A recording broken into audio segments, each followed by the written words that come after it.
I'm so excited to have my friend Ali Stagnitta Carbone with us today. She's the founder of What Do I Do and was a news reporter at Hollywood Life for 8 years prior to starting her own company. Thank you so much for coming on. Thank you so much for having me. I have to say, I still remember I was going to one of your events for What Do I Do. I wasn't even engaged. And so I was like, I really wanted just to meet you. And you were so lovely, so inclusive. It was such a educational yet fun event.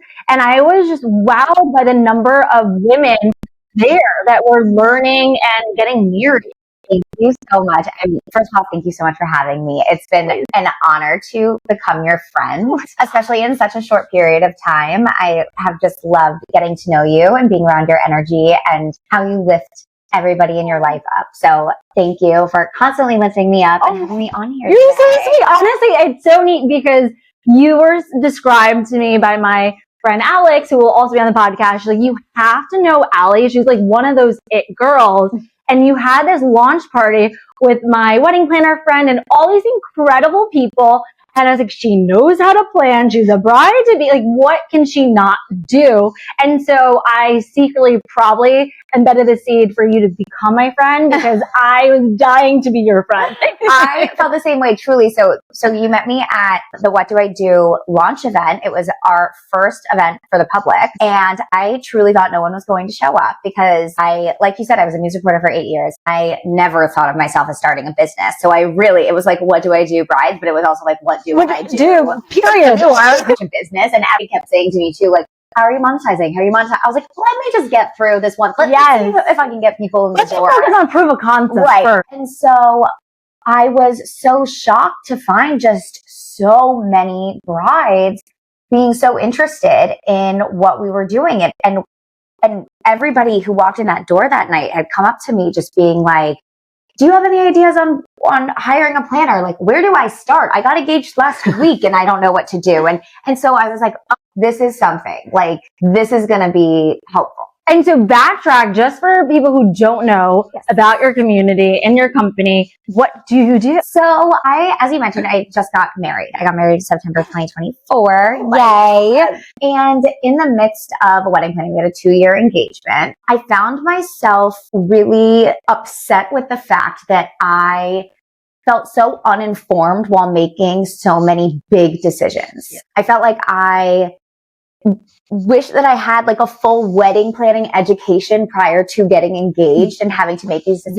Yes. So I was making better and maybe more informed decisions that I wouldn't come to regret later. Like, how do you know if you don't know? And can we also talk about the level investment? Like, this is, I've never spent more money on a dress before, let alone like hosting this amount of people. Oh, and it is wild. Like, I've been with my other business, Beautini, I've been in this industry for over a decade, and now that I am a bride-to-be, I'm like, holy crap, I didn't know literally a fraction of what I thought I knew. How do you navigate family, finances, and not just not knowing? Not knowing. You're like, who knew that you needed to ask for like a thicker envelope to match the, weight of your stationery? Like, there are so many weird things. Like, I had to envelopes and be like, I need thicker envelopes. And, it was a thing. And so I found that so many brides felt this way, not to mention the fact that you are planning, and you forget about what truly matters, which is your relationship. And it's supposed to be this lovely, amazing time. And sometimes you just want to crawl in a freaking hole and be like, I just want to be alone. So I was like, if I'm feeling this way, other brides have to be feeling this way. And what's better than kind of being in a community with people who are going through it at the same time as you? So that's where I came up with the concept of What Do I Do, Brides. It's a community that provides friends and buddies going through it together, but also it provides resources and chances to just step outside of that planning process and really, find yourself again, find your relationship again. We do workouts, we have panels, we have shopping events, we have connections to so many amazing people in the bridal industry that are transparent and really hone in on what do I do bride wants, which is transparency and ease and just knowledge of vendors and knowledge. So once you had this aha moment, you're a bride-to-be, you're truly experiencing the pain point firsthand. So what made you realize, like, this isn't just annoying, but one, I want to make a business out of it, and two, what was the first 3 things that you did once you had this aha moment that you wanted to start this business? Yeah. So I was sitting with Brianna Joy Rubin, who is the founder of City Girls Who Walk. She's done a great job with her community. She has built such an incredible, loyal, lovely community of incredible girls that love each other. They come to places alone and they meet friends. And I was sitting with her and her COO, Atara Grief, and they had both just gotten married. And I was obviously engaged, and I was struggling because I had left my job maybe like 6 months prior at Hollywood Life. And I was doing my own content creation just when it came, doing pop culture news, because that's what I did. And I'd had so many conversations with people in the industry about just how the industry was changing. They weren't necessarily hiring people with journalism degrees anymore to go on camera. They were hiring people with followers. Right. And so I kind of went that route, and I was feeling very empty with not having an impact, a greater impact on people. Not to say that the news stories weren't important, but people were following because of the news stories. They weren't following because I was giving them help, giving them anything. And I wanted to do something with impact and community. And Atara and Brianna were both so inspiring. And so I asked them, because people kept saying to me, especially when it came to news, like, find your niche, like eat chicken wings on camera. I'm like, someone already does that. Like, I'm not, that's not me. And so what they actually said, they were like, what's something that's been really hard for you? And I was like, I mean, wedding planning right now has been really tough. And they were like, you know how many other brides it's really tough for? Like, take it, like, do something with it, find a community in it. Like, and I started thinking about it. The Knot is for vendors. It's a helpful resource for brides, but it's for vendors. Zola, again, for vendors, for registry, Minted, stationery. Nothing out there was for us to really help us navigate this new season that we've literally never done before, and that all of these vendors have actually done a million times. And hopefully you won't have to do it again. And hopefully you won't have to do it again. So sitting with them, the light bulb went off and my brain started tumbling, and I went right into my notes app. First thing I did, and I still have a note, I went right into my notes app, and it just tumbled out of me. And it really started as events. It started as bringing people together. And so I just started listing out all of the contacts that I knew, every single person. And they weren't bridal industry. I didn't know anybody in the bridal industry. Wow. I knew people in PR. I knew people in beauty. I knew people in wellness. And so I was just like, okay, Sophia's going to teach a bridal boot camp army class. Okay, we're going to go to Face Gym and do, a face massage pre-bachelorette party. Like, I was like and I was kind of going through that. I wanted like all these events to almost be like mini bachelorette parties. And so that's kind of where it started. And then I texted Alex Bushman. She was my first text. I said, I need to meet tomorrow. Like, I have an idea and I need to offload it on you. And so we went to Maman, sat down, and I went through everything, and she was like, yep, and started naming names, and then I was naming more names, and we just like brainstormed it all out in another notes app. And then I started just reaching out to people, and I had no plan, and I had no idea really what it was going to be, other than I have this idea and I want to know what you think about it, and I'm thinking about hosting an event. Would you be interested in coming? Can you send me your email? And so I sent it I just used, and I never use Instagram. And that was the advice that Alex Bushman gave me. And it was so smart. She said, DM. And I was like, huh? Like DM people to attend or to host the events with you? To gain interest, to find out if there was a market for it, to make connections. So almost like your market surveys, instead of emailing people like, hey, fill this out and let us know how to think. Blah, blah, blah. Introduce yourself and just introducing yourself to people on DM. That. I was like, do people answer? And she was like, yes. Like, that's how I've met most people. Really? And that was her advice. And I had never been like, oh, I should just DM this person and say, hi, I'm Ali. Like, I'm doing this. Are you interested in joining me? That like advice. And I'm really just thinking about it as I'm recalling it. I've taken that and now I DM everyone. So I need to be DMing more people for this podcast for interviews. I love that. Wow. So the three things is once you had this aha moment, it seems like you were talking to friends and just trying to figure out what was that moment. Yeah. Once you had that, you took out your phone, you went into your notes app and you just like brainstormed all your thoughts, put it on paper. Yeah. And then number two, you reached out to a friend that you thought could help you like flesh this out further. Yeah. It was Alex Bushman. And then number three, next step, it seems like then you just started DMing people to get a gauge if there was enough interest for this idea. Honestly, what that third step, what I would call it, I reached out to community leaders. That's what I did. Because if I'm building a community, I need leaders within the community. And so I reached out to the people that I thought could help me get this community to where I wanted it to be, and that could bring in the right people that their spider web would also reach out to then pull more into this community. And so Dr. Bridget of Maison B, yes, Amanda Savory, an incredible wedding planner. Yes. I reached out to Greta, who is a model, but she's also a she's like a bridal model, but she's like a stylist and she does jewelry and she's gone just super viral for her wedding. They all answered me immediately. Yes, I'm in. Answered and said, yes, and I want to plan the first 2 events. No way. And Amanda Savory, when she responded to me, I still get chills.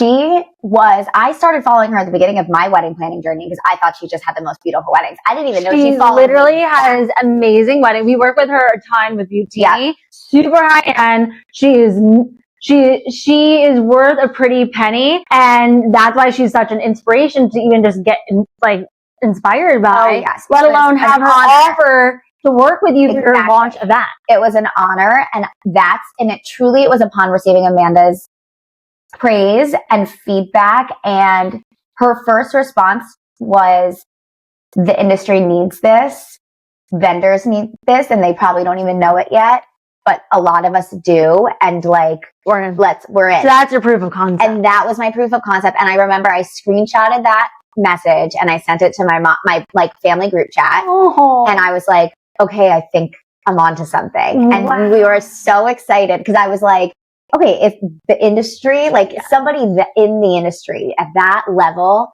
of luxury sees a clear that we need this white space and sees that not only, because I do think that there are going to be 2 different camps here. There's going to be a camp that's going to say no, brides don't need to know that much because that's actually more stress, and let us as vendors handle it. And you have to trust the vendors. So I do think that there's going to be that camp, but then there's also that camp that Amanda was in that is knowledge is power. Knowledge is going to actually help them make decisions. Knowledge is going to reduce the family stress, reduce those financial discussions, and it's going to make the process more seamless for everybody because the brides are going to come and say, I want this, this, this. Go do your job. And as a wedding vendor, I'd say I'm the camp of knowledge is power, but it has to be the right knowledge. I think that there's a lot of self-proclaimed, which is not bad. There's a lot of people who planned their wedding and then they spew all this advice to other brides. But I think that, for example, if someone's saying, it's your wedding, you can change the flowers the night before your wedding. No, because you also have to remember you're working with businesses that there is a pipeline in a way in which it's done. But the more that people can understand the process of okay, your flowers are ordered the week of your wedding. So the night before, they're already in the truck, ready to go. So no, if you want to make changes, think about read your contracts and find a way to communicate or have those touch points when you still can is the way to go. And I think that's something where you pick your panels and who you work with, even from a vendor perspective, really carefully. Exactly. And they're all coming kind of from these different places. I'm not just working with the luxury and, I'm not just working in the tri-state area. We're in Florida or in LA, Texas. Wow. Like we love so many Boston brides. How did you, so to break it down for someone who's wanting to build their own community, it's one thing to figure out the idea, get a proof of concept, and you, through your last career, you've always been really good at connecting with people. I think the DM idea. So I didn't know how to I didn't know to DM. It's so like obvious too, and you're like, it is so interesting. So I need to do that. But so once you have this idea and you're like, okay, I live in New York City, but I want to grow a community in California or Florida. How did you do that? Yes. Okay. This is something that I learned from my like I said, was the on-air reporter, and it is hard to get followers. And so some part of it is building following, for building a community. And how I would get followers was my association with the celebrities that I would interview. If I was with a celebrity, so I became good friends with Logan Paul, who is a YouTuber.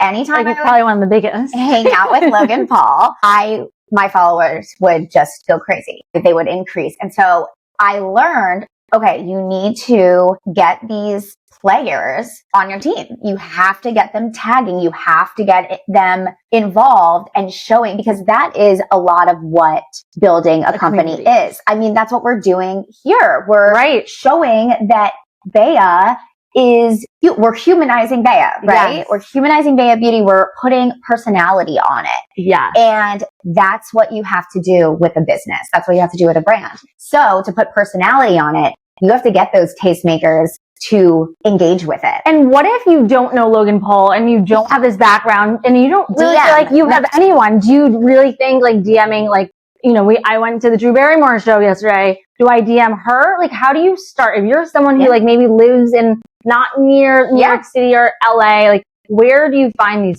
players?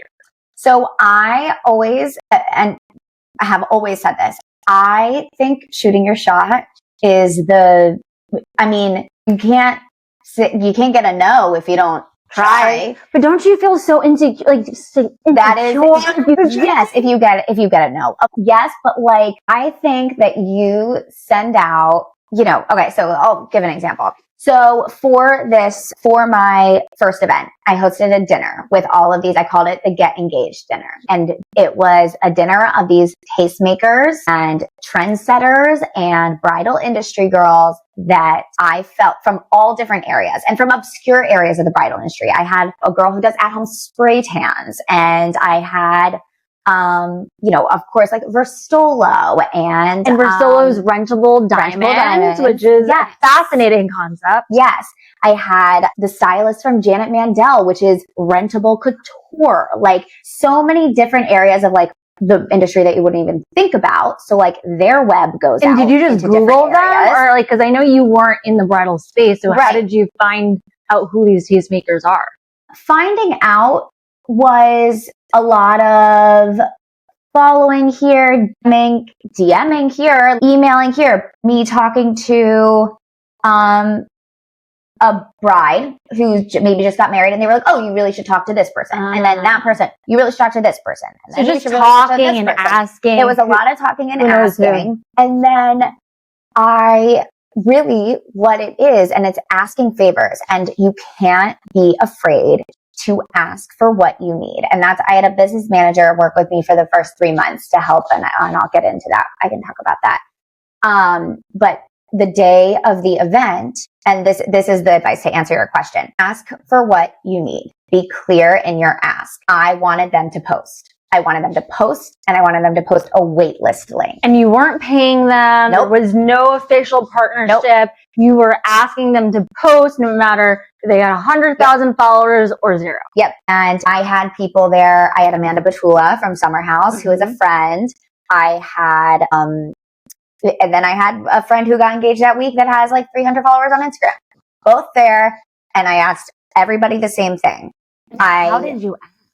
So I gave a little speech. I gave some remarks, and I was very nervous for the remarks. I was nervous all day because I had given every time I've spoken at a wedding, I have shaken like this. And I I've interviewed Bradley Cooper. I was going to say, you are new. And I never get nervous. Like, I literally was caressing Bradley Cooper's hand while talking to him. Like, I'm not shy. I don't know what comes over me. At weddings, when I public speak, I shake the shit out of my hands. And I was so nervous that I was going to get up there that day and I was going to start shaking. And I had written all my remarks on paper too. And I really didn't want to use paper, but I was like, I'm going to blank. When I walked in, we hosted this dinner at Black Barn. And like I said, Amanda planned it in partnership with Little Sister Creative. And we had table talk, do the tablescapes. And I walked in I did say this with Amanda leading into it. I said, this has to be like really good. Like this dinner, this has to sell it because because they are going to post if it looks aesthetically worth posting. And so if you don't mind me asking, like, you just started this business, like, did you pay for everything? Did you partner with everyone? How did this come to be? Yeah. So I partnered Amanda. Like I said, Amanda was vital because I didn't really know what I was doing. I had ideas, but she helped execute them. Wow. And she brought in creative partners. She brought in Africa Rondo as a photographer, who is incredible photographer. She brought in Julie of Little Sister Creative. And then I put together these like crazy gift bags that were over like $500, and they were all partner and donated. Talk partnered with us. Black Barn offered us the space at a discount, and of course, it takes money. Yeah, it takes investment. We're not raising, at least right now. It was just worth putting the money in, and so yeah. And we walked in, and it was this just serene candlelit room, and we had a diamond bar, and we had clothes, and it was perfect. And so when I took the mic, I felt so at ease. And bring the paper up, I knew exactly what I wanted to say. And it was kind of what I just said to you. I said that you guys have been invited here to get engaged with this brand because I can't do this without you. You guys are the leaders of the community that I'm going to build. And either you've seen a stressed bride, you are a stressed bride, or you want to help stressed brides. And the way to do that is by posting. Like today, I need to build this wait list. I need to create hype. And I created a wait list first. There wasn't really anything that was on the wait list. Like that was another ploy, genius marketing tactic. That's another marketing tactic. Wait list. What? You know what? That's it for the community. I love that. And you hyped it up. I still remember clicking into 400 people on our wait list over the next 3 days. That is incredible. So it seems like when you do ask, you're saying ask because you will never get a no if you don't at least, and then saying it in a really authentic way and not just being like, I need you to do this for me, and always asking, but really sharing and being vulnerable. Like, I really would love for you to do this for me because this is going to help build this community, and this is how you're going to impact the people that I'm trying to help, which I love. And then naturally having a beautiful, stunning event also encourages them not just to post anything, but to take a few different posts or share how much they enjoyed their experience with you. And it shows that you're serious about this. Like you aren't effing around. I am taking notes because trying to gift Bea even to some friends who have huge followings, I'm always like, oh, like, this is their full-time career. I feel so guilty asking them to post, but you're right. Make it clear in what you're asking and what you want and what you want. Do it via. I want people to sign up to read our newsletter. I want people to share themselves using Bea after a workout. So they know really what you're looking for and not just like, can you just post so you can help me get followers? Right. That's not what you want. No. You want something. That's very surface level. I feel like when people can understand your mission and feel emotionally connected to your journey, that's when they're like, okay, you know what? Of course I'm going to do this for you. Right. Or yes, like I would love to be a part of this and how can I help? And I think asking for a connection too, like when I wanted to be connected with a girl who has a skincare line and my friend is friends with her, but this girl has a lot of followers. And I was like, I don't know, like I'm having and I was just like, you know what? Let me just see if she'll connect me. They're friends. Why would she not connect you? She's your friend. She's your friend.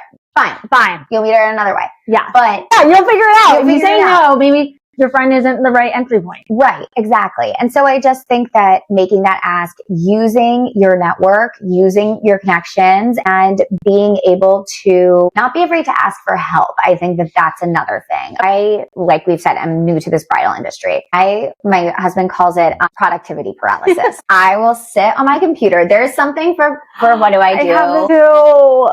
There is something for what do I want to do? What do I do that I have said I was going to do since April, and I haven't done it.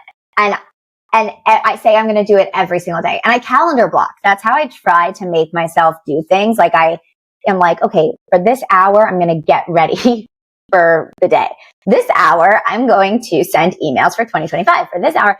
And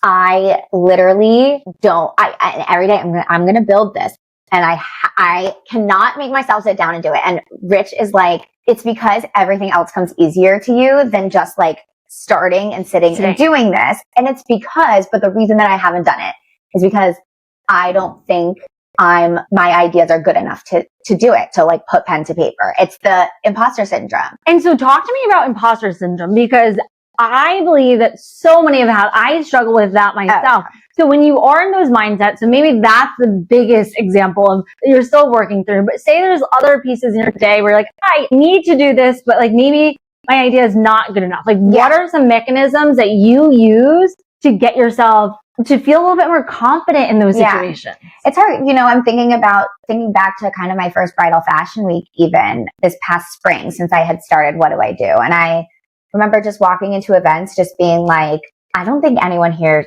takes me seriously. And it was a thought that I gave myself. It wasn't anything anybody had said. It wasn't anything anybody had done. I was invited just like they were. And it was something that I really put on myself, and I like carried with me in a way that probably held me back from going and introducing myself to people. And so what I try to do is a few things if I get into that mindset. The first is I literally like pretend I'm someone else. I just said that to somebody else. I was like, just pretend you're Beyonce. I think that I just pretend like I'm like, sometimes I'm like, what would Beyonce do? Like Beyonce would go and say hi. So I'm just going to go say hi. You know, like I really just try to get in like a different, like almost, it's like imposter, like Ali's the imposter, but Beyonce's not. Like I just like fully like get myself into like a different persona, and I'm like, I'm Ali, the like wedding genius, you know, and really act, like it's acting. I try to make it so it's just like I'm acting. So do you think when you're struggling for imposter syndrome, you create this persona, you're Beyonce? Is it something where you advise it's like, let's be a unrealistic celebrity like Beyonce and Taylor Swift? Or is it something where like, if there's a founder that you look up to, like, do you think, because I think there's a balance between like emulating someone, but then also being able to feel like, well, like now I just want to be her, because we always want to be our best self. So how do you balance? Yeah.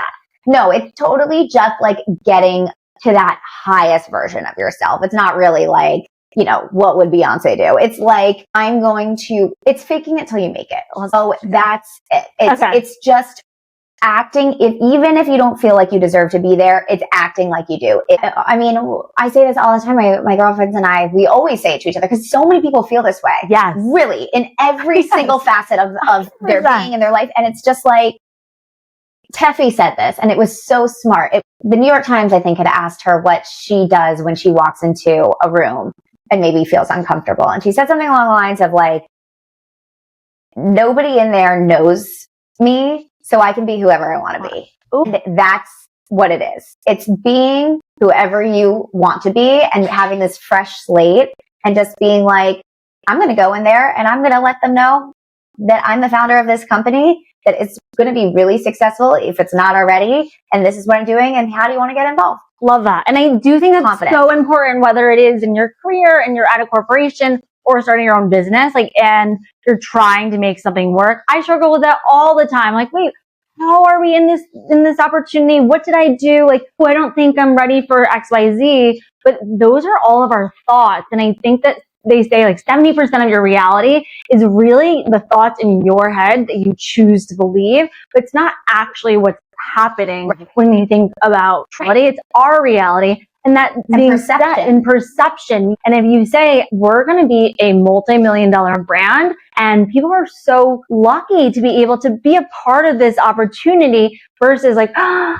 hope they'll come on. Like, I don't know. That mind shift in itself is so empowering. Yeah. And just seeing the impact that I have, like, separate from the events, separate from people in the industry and impressing them, I bring myself back to why am I doing this and who am I helping? And even just going back to that first event that you came to, that day I was like, oh my gosh, the gift bags aren't good enough. Like they're not as good as the last ones, like these girls. And seeing them. Oh, I thought they were great. I still have my Janet Mandel gift card that I want to use. Seeing them get a gift bag coming from their 9-to-5 jobs and going to the embroidery station and getting a drink and listening to this and taking home this. It was like, oh my gosh. I could have given them like the Janet Mandel gift card. You know what I mean? And they would have enjoyed it. Like it was so rewarding giving them. And I kept saying, I gave them like their Alex Earl moment. And then I was like, every bride should feel like an influencer their entire wedding planning process. Like, and if that's the impact, then take it. Absolutely. So let's go into your day-to-day life. So as a founder, what do I do? When do you wake up? Like, what's your routine that you feel like works best for your most successful days? Yeah. Working out's really important to me. I really do like to start the day with like a high intensity sweat. So I'll usually wake up around 6:30 a.m. and go to a 7:15 cycle class. Where do you go? Army. I do it with my one of my best friends is one of the coaches there, Sophia. And so always in her class, and she gets me hyped up for the day. And then we'll grab a coffee after class and kind of talk through our day because she's really also one of the most inspiring people I know. So she gets me ready to go and take on the world. So do you feel like she helps with your mindset the day? Totally. And that's kind of like how we met, like her as my coach. And so it's funny like that our friendship's grown into, just being very close, but her as a coach was very influential and even just feeling like I could do something like this. Wow. And so what time are you home? Home usually around like 9. I have a dog, Jenks, and so I have to, take care of him a little bit in the morning and take care of myself. I always need to make the bed. Like I don't feel like I can do really anything unless the bed's made. And so is that a thing where you're like, if I can conquer making my bed, I can conquer today? Yeah, and it's just kind of like the cleanliness of like if everything's up, like we have space. We are making space for the day. And so I'll always do that. And then sometimes either I'll stay at home. I have a little office that I'll work out of at home, or I will take myself to a cafe. I really like working around kind of the hustle bustle. It keeps me really focused, which is interesting. I tend to drift. I feel like to do different things around the apartment or, I have to send this package. I have to do this. I have to do that. So if I'm at a cafe, it's way easier for me to focus. So in New York City, what's your go-to? Because I think it's hard to find Wi-Fi. You know that there's going to be laptop friendly. So I have 2 that I gatekeep that I'll tell you. Will you share? So I go to News Bar. It's on University Place, and it is definitely, but they have a bunch of just little tables around. And University Place is such an interesting neighborhood to me because it's a lot of students, but it's also a lot of old New Yorkers, and they have lived in these townhouses all on those side streets for years and years and years, and they come every day to News Bar and sit, have their coffee, hang out with each other, and it's these like amazing like New Yorker vibes that like just all come together. It kind of reminds me of Friends. I love going there. They have great food, great coffee, and they give you a big mug. And so I love that. And they have Wi-Fi. They let you use their Wi-Fi for like an hour and a half. And then I like switch to my hotspot. Oh, that's a little hack. I love that. I switch to my hotspot. But I just get so much done there. I feel so productive when I'm there. I love that. Yeah. So Cheney, I do agree that when you're leaving your space, when I was starting Utini, I was like, I'm not going to work from home because then like my roommates are like, oh, can you open the door for the cleaner? Can you do X, Y, Z? And you're like, well, I'm also supposed to be working, and I had a WeWork. And so just going, and it was literally a 3-minute walk, like just going somewhere else just changes like the headspace that I'm in, where it's like, this is my day. This is my time to work. Yeah. And I like that sometimes ready. Yes. Like putting your like makeup on, like your hair, like, having yourself together for the day helps too. I like that. So that's really like, are you more of a morning person where you're getting most of your work done, or at night? I definitely am more of a morning person. Okay. Like I'll fade through the day a little bit. And so once I kind of feel myself fading though, I'll have to like switch on to something else. And I have like so many different jobs that I'm juggling like at the same time. So, cause I do still do my own content and run my social media. I'm doing What Do I Do social media. I'm also doing What Do I Do's events. I'm doing the gifting. I'm doing the, so there's a lot at play that I have to balance. And stay organized. Like, how do you stay organized? So calendar blocking did really help me. And tell me about that. What does that mean? So pretty much if you go on like your phone calendar, I will do like, okay, 10 to 11 a.m. I am going to answer all my emails.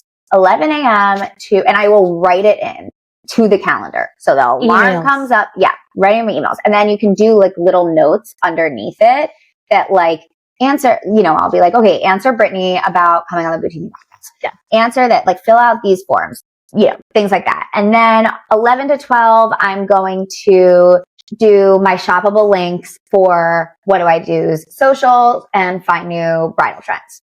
Right. And you know, 12 to 1, lunch and call my mom. Like literally like everything. So I block out the whole professionally, day. And it doesn't mean that one day you're working on one business, the other day you're working on another facet of the business. It's just throughout the day, but making time where you're only dedicated towards that one piece of business. So because I just feel like I have so many tabs open in my brain that like it's hard for me to be so focused. And I have heard, and I've talked to a few, you know, Cameron Rogers, who's the freckled foodie, and now she does a lot of mom. We did her wedding, actually. She is the best. I love them. Amanda's doing Lucy's wedding at Cedar Lakes next year.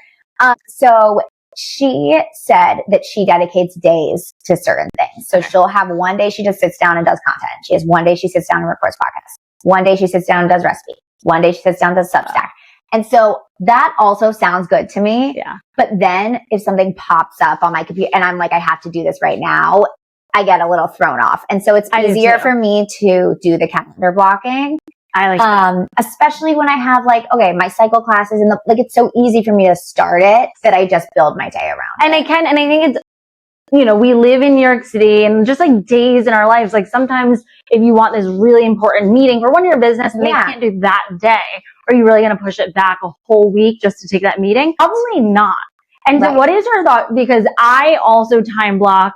Everything goes on my calendar. It's the only way I feel like I can run two businesses. And one thing that I've been considering and talking to my assistant about is creating like 1 hour a day where it's focus time. So I turn off put my phone on silent, turn off my Slack notifications and just focus, because I feel like sometimes not ADHD, but I'm switching from one business to another and I cannot think straight. Yes. What are your thoughts on that? I think that sounds like something I should do. I said this over a month ago. I was like, I'm going to do this.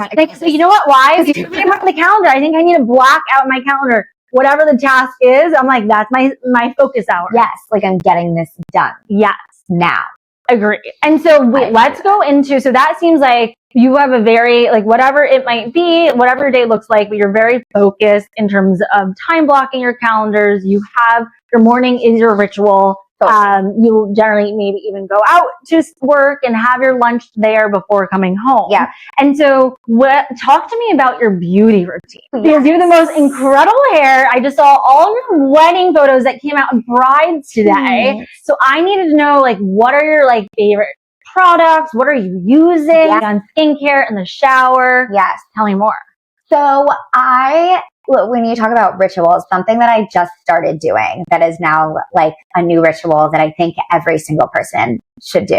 I love this L'Occitane almond shower oil. So you're like the third person in their obsession. My gosh. Actually, hilariously, my wedding photographer sent it to me in a link. She said, "Thank me later." That was the text that I got from her. "Thank me later." And I was like, okay. And I was like, you know what? I'm so dry already. And I don't know, it just came on so fast. I'm like, I feel so dry. I was like, body oil be nice. I was just expecting like some soft skin. The first It's a body wash or body oil? It's a body shower oil. Okay. And I think they have like a wash and lotion, but I got the shower oil. The first time I put it on, I literally think that I was like I think I had an audible, and I'm like kind of a quick shower. Like you're not doing the everything shower for an hour. I'm kind of like, ooh, like, okay, I'm kind of cool. Like, get me out of here.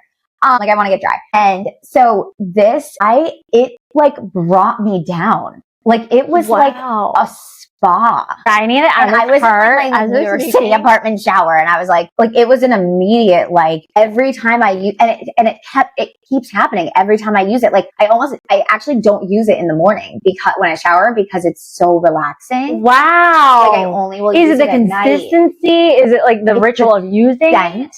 It is definitely the scent, and it's the consistency. It's just so soft and like oily that like it washes off well, so the oil doesn't stay on you and greasy. It's just really I don't know, it like releases some scent, because you wouldn't think like almond either. Right.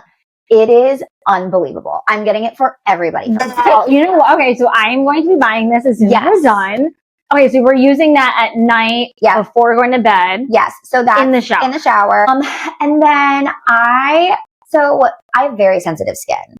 I really, up until like 2 years ago, would just wash my face with like soap and water and like micellar water to take off my makeup. Like I really wouldn't do much, and I would just put on like I would always use like a CeraVe, or like I use SkinCeuticals triple lipid, and like that was it. When I started getting facials done for the wedding, they were like, okay, like let's implement like a few more things here. And so I use SkinCeuticals hyaluronic acid morning and night. I'm like, you can ask me why. I'm like, because they told me to. I use this, I think it's MBR calming serum. That's really nice for my skin. Just like scented, unscented, do you care? Unscented. Okay. And it's like clinical too. So it's just like, I don't know. Again, it makes sense. Yeah. But you know what's funny is that you have sensitive skin and you don't want it on your face, but you do want it for your body. Yes. So interesting. Yes. I know. I think a lot of people happens. So many people have been saying that as we're doing market research for Bea. They're like, I love it. I have such sensitive skin, but people want like a sensory experience when it comes to their body, where face, it's like, ooh, let's keep it away. Interesting. Yeah, because everything I use on my face is very unscented. Like then I'll start using this Sophie palette, because like I don't like exfoliate. I don't use toner. Okay, so you have gorgeous skin. Very basic. I don't know if you can see it right now. No, and the literally not a blemish in sight. She was like, you need to use like a little exfoliator thing. She was like, but it's just, again, the serum. It's like nothing that I rub. It's just like I pat more on of like a chemical twice a week. And then I use the SkinCeutical triple lipid. And wow. That's your day. Yeah. All right. And so now that you've tried out some Bea products over the last few months, and I know we sent you some for your wedding, what would you say is your like favorite product you choose, and how are you incorporating into your routine? So always part of my morning before I leave the house, when I don't have any makeup on and fresh face, I will mist. Yep, it is. And I did it I did the morning of the wedding. And I did it the day before the wedding. It's so refreshing and nice. Or after I work out, wash my face, I'll mist. And then, of course, the wipes are just iconic. So many people complimented them. We had them in our wedding baskets in the bathrooms. And so people would go and they'd be like sweating from dancing, and they would just use a wipe. And it was the like perfect thing to have. They were like, how'd you think of that? And also, I didn't think I need to do that in my basket for my wedding. That's a great idea. Dancing with that sweat. Oh my God. Yeah. Love that. And I love my wipes. I keep them in my gym bag, and they're just the perfect thing to have. Always on hand. Perfect for bachelorette bags. I mean, really just like an iconic creation. Thank you. Well, I'm so excited that we got to chat more, because I've been so inspired by the community that you've done, and also juggling so many different pieces of the business, similar to myself. Yes. Like, you can't just always have this passion, just go for it full time. Like, we have bills to pay. We have like a life, maybe a wedding to pay for. And so it is like being creative of like, oh, I'm really good at this, but I also am very passionate about this, and you can do both. Exactly. I think that there's so much there. I learned a lot about planning my own wedding today and what to think about, and just like building community. I will be sending lots of DMs after this interview. Yes, so thank you so much for coming on. Thank you so much for having me. This was so much fun and so much fun talking it out. And I feel like it also helps me with like the imposter syndrome and the confidence, being able to sit on here and be able to be like, yeah, I have a voice in this. You're a well-deserved guest on this show. We are truly, I am honored to have you and that you took the time. Yay! And really quick before we end recording, can we do, so what are the first, so you had this idea, what were the first things you did? And then you'll say like, I took out my notes app and wrote everything in my head. Number 2, I reached out to any community leaders that I thought, like I had coffee with my go-to community leader. And then 3, I learned to DM people. Cool. Like, okay, cool. So, and then I'll be like, wait, you did what? And then, we'll go into it. Perfect. Okay. So once you had this aha moment for this business, what were the first 3 things that you did right after? First 3 things that I did, I took out the notes app and just banged out all my ideas, wrote everything that I could think of down. They like would not stop coming out of my head. Then called a friend who I felt like I could flesh things out with, who has launched businesses of her own. And I just knew that she would be a great person to bounce ideas off of and have even more thoughts to add. And then I started just DMing people. What? You did what? Yep. Wow. So you would DM people and ask them to be a part of your community? Yeah, I would DM them and I would tell them the idea. I would tell them something that I was planning, maybe an event, and I wanted to just hear if they were interested in getting involved. And I got so many responses. That's how I built my first event, these community leaders that I really wanted to get involved and get their spider web of community within my community. And now you have this huge, huge community. So it obviously worked. Yeah. So you're hosting your first ever event. You have incredible event partners hosting. You have all the tastemakers in the industry arriving, and you're doing the speech. Like, how do you feel? Oh my gosh. I was so nervous. I was going to shake. I was nervous that I was just going to totally forget anything that I wanted to say. You're a news reporter. I know. You're so good at reporter. I know. That was the thing that shocked everybody. I think the first thing I said was, I'm really nervous, guys. Okay. And everyone was like, but I got up there, and I think because I just so wholeheartedly believed in what I was doing and that the impact that me and these people here were going to have, I believed in the brand so much that I knew what I wanted to ask them. And I was so confident that they were going to deliver on that ask, because it was such a beautiful event. We got the idea across. We got what we were doing across, and I sold it. So the confidence really wasn't about you. You really shifted the focus on them and what you could bring to them. And ultimately, you were able to confidently deliver your speech. Yeah. And the impact that I knew that they would have on the people. Sorry, Alex just walked in. I knew that the people there at this event would have the biggest impact on the brides that I wanted to help. And so I really put it in their hands. I said, help me help them. And the mission was bigger than you. It wasn't like just help me, help impact these women that I'm trying to help. Love it.